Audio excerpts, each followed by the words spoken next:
Tellink, you have a prepaid call from Monday evening, almost 8 o'clock. an inmate at the Salinas Valley State Prison, Soledad, California. This call and your telephone number will be monitored and recorded. To accept this call, say or dial 5 now.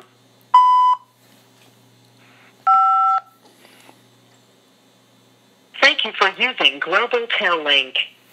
Hello? Hey, Free, you've been in our prayers, man. I'm still thinking about you. You know, when they tore up your cell and took all your stuff and messed it all up. I can barely hear you because the TV behind me is blasting like rock concert volume.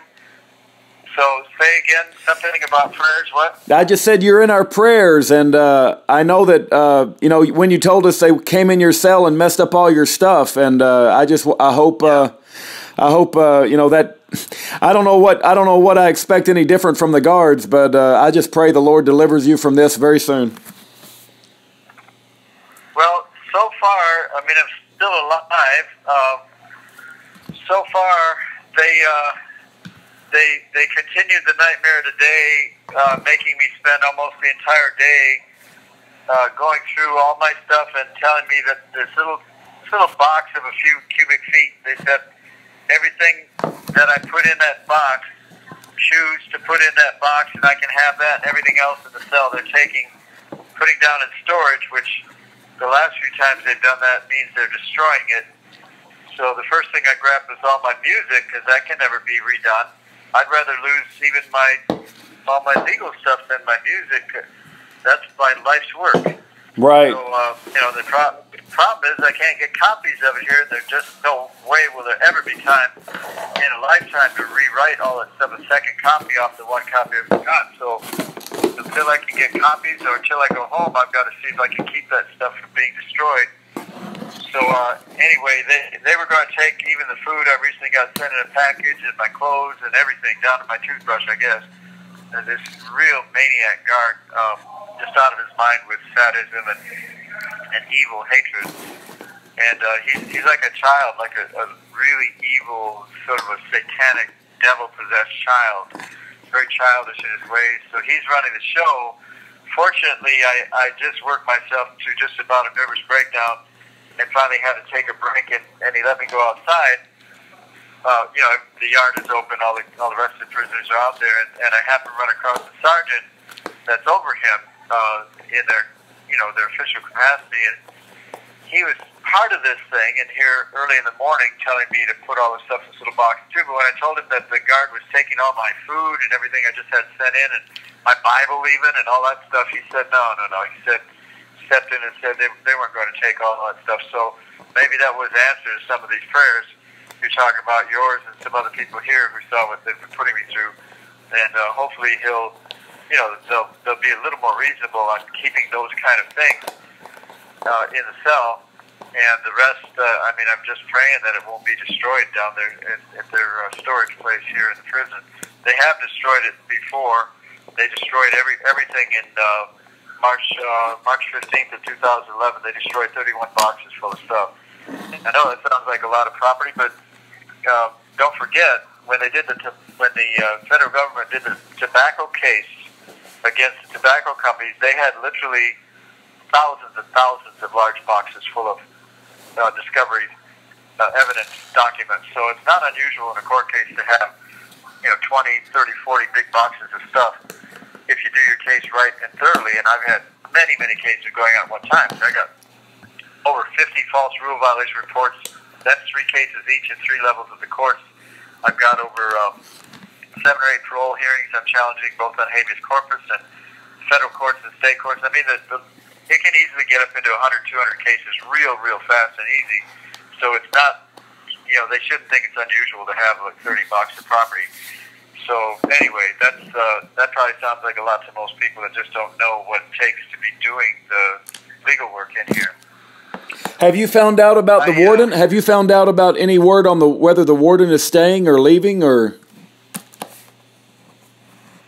Oh, I haven't, and I wrote her a letter last night telling her this was an emergency status of what they're doing with me and my things, and the trashing my cell and everything. And I assume she may have gotten that sometime today because she told me in person that she does not have an assistant or anybody she delegates to screen her mail, that anything addressed to her, she gets. And I believe her. I believe in her, and I believe her when she told me that. So I'm assuming she got that, but the last thing I said in that letter was, the one-page letter, I said, this guy claims you're no longer even the warden here. I said, is that true or not? And if you're not, who is the warden? And I'm hoping she'll answer that in some fashion.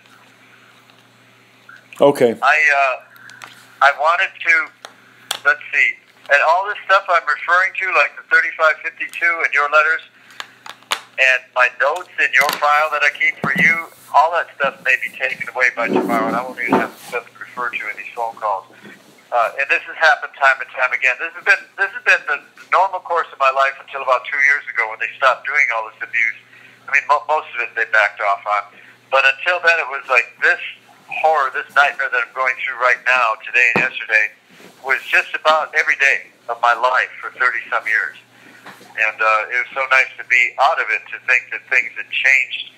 And, I've mentioned that lately, that CDC has really cleaned up their act and changed in a lot of good ways. But now the abuse is coming full force. It feels like the old times again, as of yesterday and today.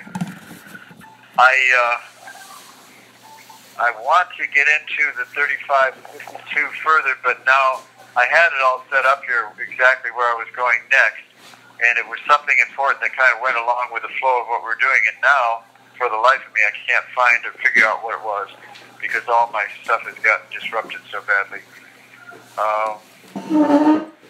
If you've got anything else you're thinking up there that you wanted to ask or mention, go on. Yeah, no, what I just wanted to say that as you're going through your case, and especially, the body being hastily cremated, some of the things, quotes from the transcript that your own public defender said is shocking. I mean, as I listen to this and as I think about all the things that happened during your trial, I mean, there had to be, what was the motive of Angelo Ozoa, your public defender, to sell you out like that?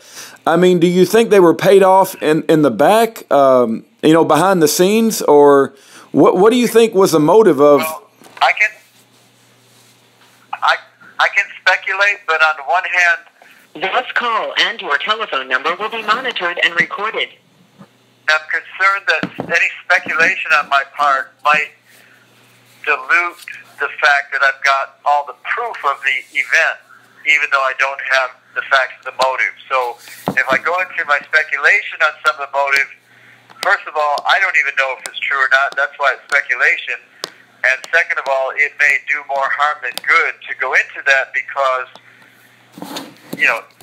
then I'm dealing with, okay, something Lazor said in these interviews was speculation, and so there's no way to prove that, or at least I don't have the proof of that right now. Whereas right now, the way everything's sitting, I've proven everything that I've stated. Everything I've stated in these last several conversations and everything in all my past conversations with you, I have the proof, and it's right here in 3552, and things like the Ozoa documents.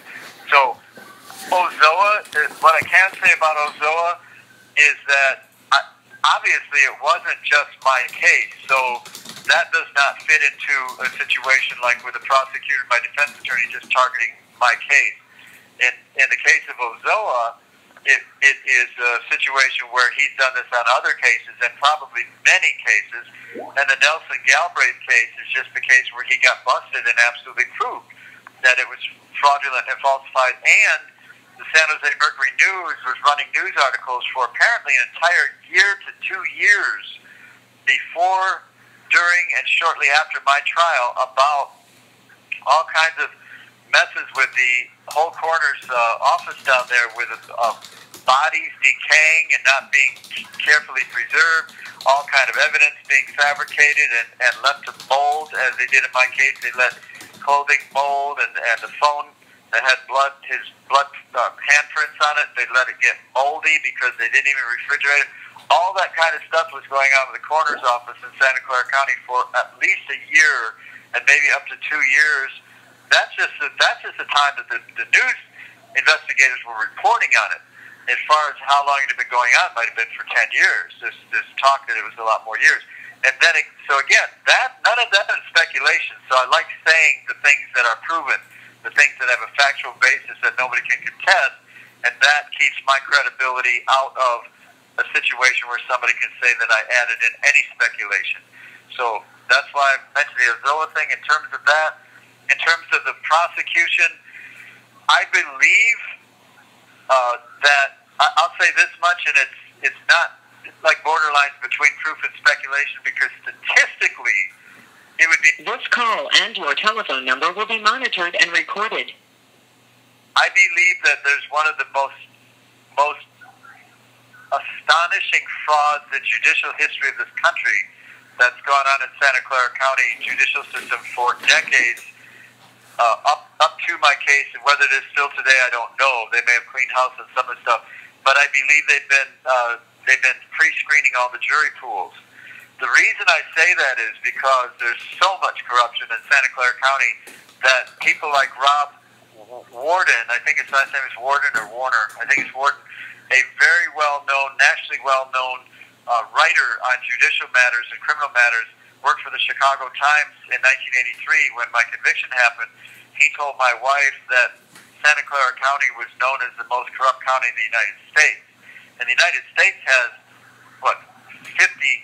50 states, and there's an average of 40 to 50 counties in every state, maybe a little more than that even. Like California has, 57 counties, I believe, and I know Florida or Texas or some of the states have even more. So you figure out of all the counties in the country, I guess a few thousand or so, they said Santa Clara was known among their writers and their researchers to be the most corrupt of all counties. So, that's not speculation. That's something that they stated was a fact at that time in their circle of journalism and investigation. So, and we know of things like the Richard Lobato incident that I mentioned to you a few months back on the phone before we got into 3552, where the Los Gatos police were involved in shooting this guy, I think maybe 9 times with 9mm guns and I think 38s or something else that some have used. And he heard the cop. They thought he was dead. He heard them as he was fading into unconsciousness say, "Switch guns with me, switch guns with me. I'm dirty, meaning the cop that did most of the shooting was on drugs, and he switched guns with the cop that wasn't. So the cop that didn't shoot him took the rap from shooting him because he was clean, because they have to blood test him. They tested him, and okay, the shooter was clean, no drugs. But the real shooter was on drugs, according to Richard, hearing all that stuff going on. So there's so much of this kind of evil corruption that goes on in Santa Clara County, which Los Gatos City is a part of, and San Jose is the biggest part of. So we know both for Santa Clara County and for Los Gatos City, especially the city police, that the corruption is unbelievable.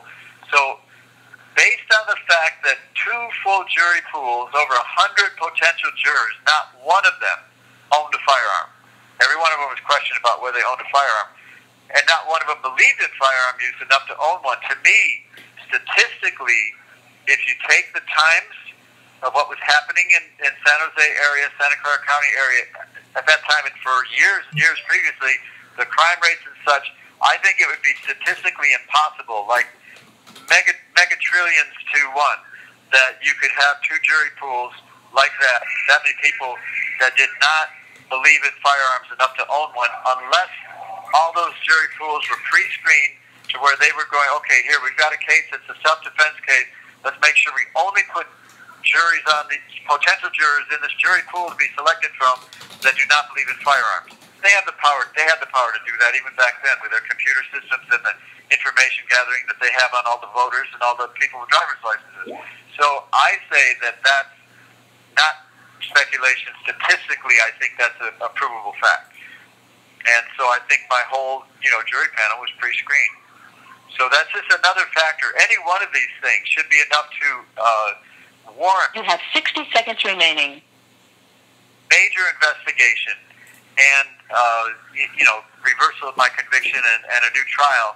And if they offered me to take a new trial or no trial and be exonerated, I'd have to give me a new trial because I want a jury to say not guilty. And I know if I ever go before a jury with what I know today about the scams they run, the games they play, I'd represent myself maybe with a good attorney to as advisory for certain motions and things. You have 30 seconds remaining. Jury running my case, and I just know I don't even think there's a 1/100000th of a chance, 1/10000000th of 1% of chance that I'd get convicted again with the information that I have. So anyway, gotta call it quits for tonight. Okay, our prayers are with you, Free. It's always good to hear your voice. Yes, I hope you can hear me. Can you hear me? Free? Okay. I'm just shocked at all the facts about your case.